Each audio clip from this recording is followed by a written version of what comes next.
E pa, zdravo! Dobrodošli u još jedan live na ovaj divan, sunčani, subotnji dan. Bebci spavaju, tako da sada mogu malo da se posvetim sebi, a to radim u stvari tako što apsolutno uživam u tome da se posvetim vama. Današnja tema će biti tema intuicije, to jest kako sam izgubila svoju majčinsku intuiciju i kako sam je vratila. Mislim da je to vrlo relevantna tema, a podstaklo me je na to zapravo nešto u jučerašnjem razgovoru i live-u koji sam imala sa Sandrom Pavičić, kad je ona postavila pitanje kako si nekada brinula o sebi, ranije kad si tek postala mama, pre tog celog ličnog razvoja i tog procesa promene, a kako brineš danas. I stvarno sam se vratila u to vreme pre 11 godina kada sam ja mislila da ja brinem o sebi. Ja sam stvarno mislila da ja to radim. Znači, ja sam svaki slobodan trenutak provodila čitajući knjige, a to su uvek bile neke knjige o roditeljstvu, o ličnom razvoju. To je tako bio neki osjećaj grabljenja za informacijama, da ja sad sve naučim, kao da ću ja da naučim kako da bude mama iz knjige. Pa sam onda vežbala, trčala sam polumaratone kao luda, išla sam ja i na masaže, išla sam ja u spa, išla sam ja na sve to što nešto piše, kao da je to neka briga o sebi, ali ništa to mene nije niti odmaralo, niti punilo me energijom, niti mi davalo neku ispunjenost. Ja sam u stvari više bežala od sebe i od svojih osjećanja u suštini u vezi sa svim što se u meni desilo i promenilo, nego što sam zapravo brinula o sebi. A onda se vraćam, kako danas brinem o sebi i kako je to različito? Potpuno je različito, iako aktivnosti su možda i iste. Ali vratila sam zapravo svoju intuiciju da stvarno sebe kada pitam, šta meni sada treba? Ja to znam. Znači ja znam da meni sad u ovom trenutku, kad su mi bebci zaspali i znam da imam malo vremena, treba da se uključim ovde u ovaj reel i da ja ovde sa vama uživam. A nekada bi to mogla da doživim kao neku obavezu i nešto, ja sad ovo moram i tako dalje. Kad se zapitam stvarno, intuitivno šta je ono što mi je potrebno, onda nađem taj odgovor u sebi. I to može da mi bude da ja sedim i jedem sladoled sama koji neću nikome da dam i ni sa kim da delim i bukvalno mužu samo ovako namignem da on vidi da ja imam sladoled, sakrim iza leđa i šmugnem tamo u sobu. I mi smo se razumeli, to je sve što mi treba u tom momentu. I nema šanse da će on napusti neko od dece da mi uleti u sobu ako on zna da ja sada tu jedem sladoled poslednji u kući i neću ni sa kim to da podelim. Tako da nekada je i to briga o sebi. Za mene zapravo prilično često. Sada, vraćam se na onu temu intuicije. Kako sam izgubila tu intuiciju? I šta zapravo nama danas sve zamagljuje to? Naše neko duboko i telesno znanje i unutrašnju mudrost.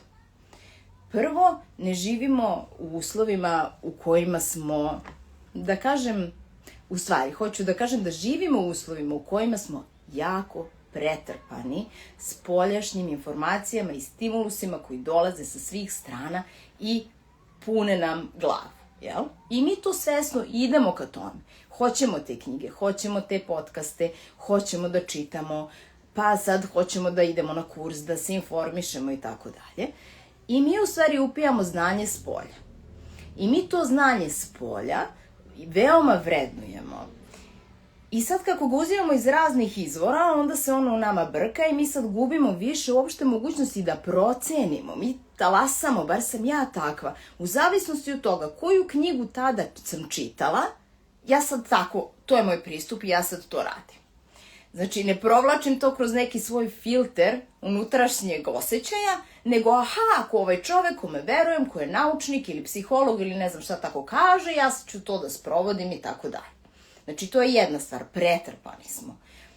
Drugo, imamo veliku količinu tuđih mišljenja i komentara koji smo izloženi. Bilo da su oni upućeni nama, bilo da mi tome pristupamo tako što pratimo društvene mreže i gledamo šta drugi pišu i gledamo šta im drugi odgovaraju. To sve utiče na nas. hteli mi to ili ne. Ali mi tu količinu tuđih mišljenja u jednom danu nikad prije ranije nismo mogli ni da vidimo. I naš ego naravno da skače. Intuicija je potisnuta jer intuicija je tiha, a ego je glasan. On nam stalno ovde, jao šta će sad misliti, jao šta ovi misle, jao šta oni misle. Pa onda komentari o tome kako da se brine o bebi, kako da se brine o detetu, pa šta kaže mama, pa šta kaže svekrva, pa šta kaže ujna, tetka, baba i ne znam ko već, svi imaju nešto da nam kažu. I naša intuicija tu se na neki način utišava, ona se na neki način gasi. To je slično kao kada ti pokušavaš da pitaš svoje telo šta mi je danas potrebno da jedem. I sad oni kažu šta ti telo traži. Da, to bi imalo smisla. Da ja nisam zadnjih 10 dana jela junk food i jela u meku i da su se potpuno moje ćelije na jeziku i kao receptori za ukus promenili i šta sad moje telo traži? Pa traži da ide u mek. Neće da traži sigurno jabuku jer mu jabuka nema nikakav ukus. Slično je tako i sa intuicijom. Mi smo toliko pretrpani džankom sa svih strana da mi više ne možemo da čujemo taj glasić koji je unutra i onda moramo malo da pročistimo tu svoju paletu, jel? Isto kao što ćemo prestati da jedemo džank na neko vreme, pa će jabuka, bože što sam čupave, izvinite, pa će jabuka da dobije ukus. Isto tako ćemo ako malo se udaljimo od svih tih informacija i malo utišamo i malo uđemo ponovo u sebe, da dobijemo ponovo i taj glasić i da ga čujemo.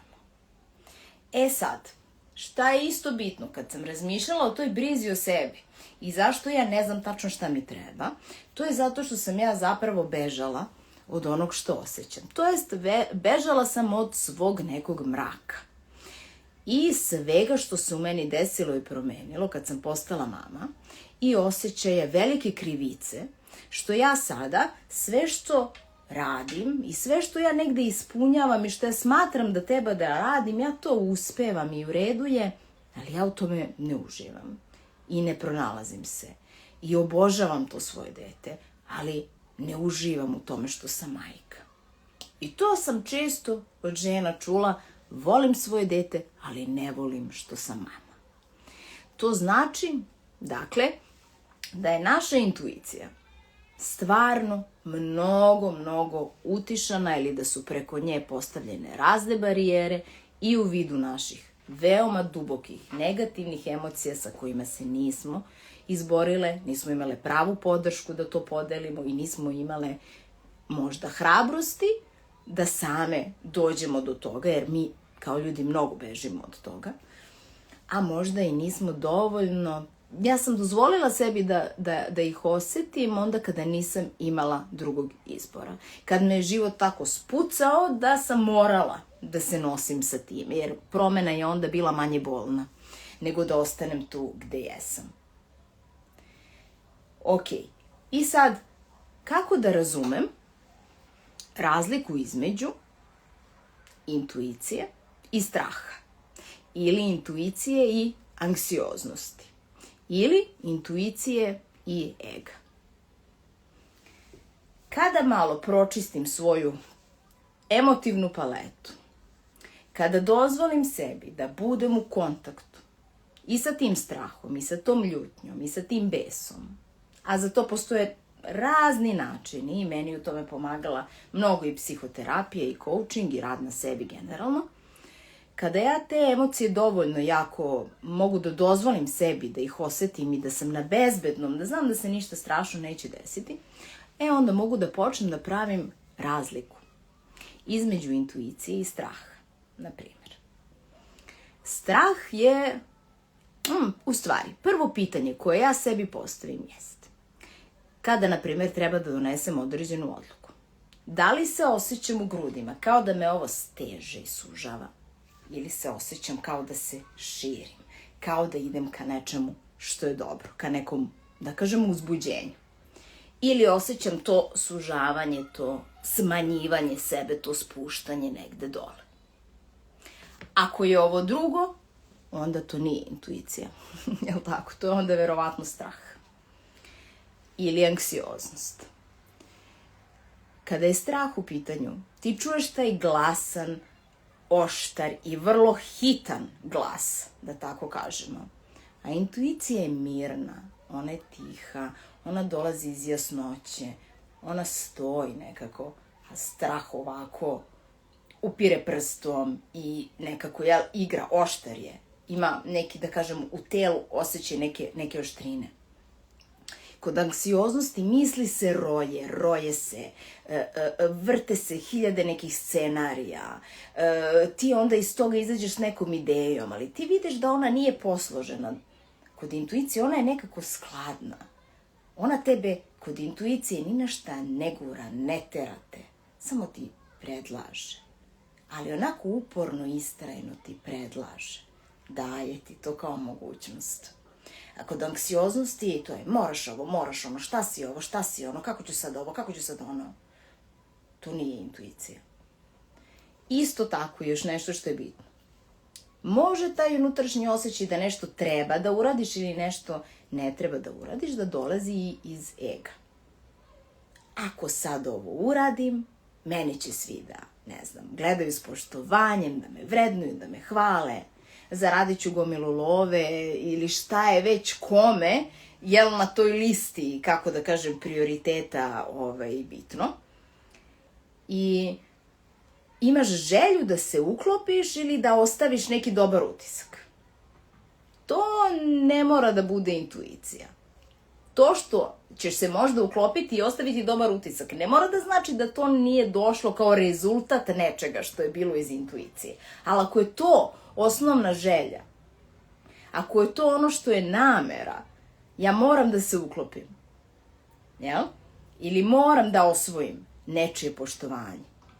Onda to nije intuicija, jer ako se zapitaš da li bih donela ovu odluku i da niko ne sazna za nju i njene rezultate, i odgovor je da, onda verovatno da je u pitanju intuicija. Da li sam još nešto želela da vam kažem u vezi sa ovom temom? Mislim da sam za danas nekako pokrila te osnovne teme. Slobodno me pitajte ako imate želju da znate još nešto. Ja ću ovo da okačim naravno i na YouTube. A ceo ovaj proces kako sam došla do svega ovoga i kako sam našla ponovo svoju davno izgubljenu intuiciju, možemo da prolazimo i prolazit ćemo zajedno na mom mentorskom programu Ponovo svoja. Pogledajte link u biografiji. 3 meseca radimo zajedno. 12 nedelja, 12 unapred pripremljenih lekcija ćemo imati i jednom nedeljno se viđamo na grupnom mentorskom pozivu subotom, gde pričamo o svim ovim temama i zapravo prolazimo zajedno u toj istoj energiji sve ove promene i usklađujemo se ponovo sa onim što želimo da budemo i što smo se, da kažem, promenile nekako kad smo postale mame, mnogo smo se promenile. Sad se usklađujemo sa tim i pravimo svoj neki novi plan gde hoćemo da budemo i kako želimo da se osjećamo u svom majčinstvu i prema svojoj deci i u braku i u svim važnim odnosima. Hvala vam puno što ste me pratili, uživajte u ovom prelepom danu, kod mene barem je sad sunčano i čim klinci ustanu idem napolje sa njima. Ćao, ljubim vas!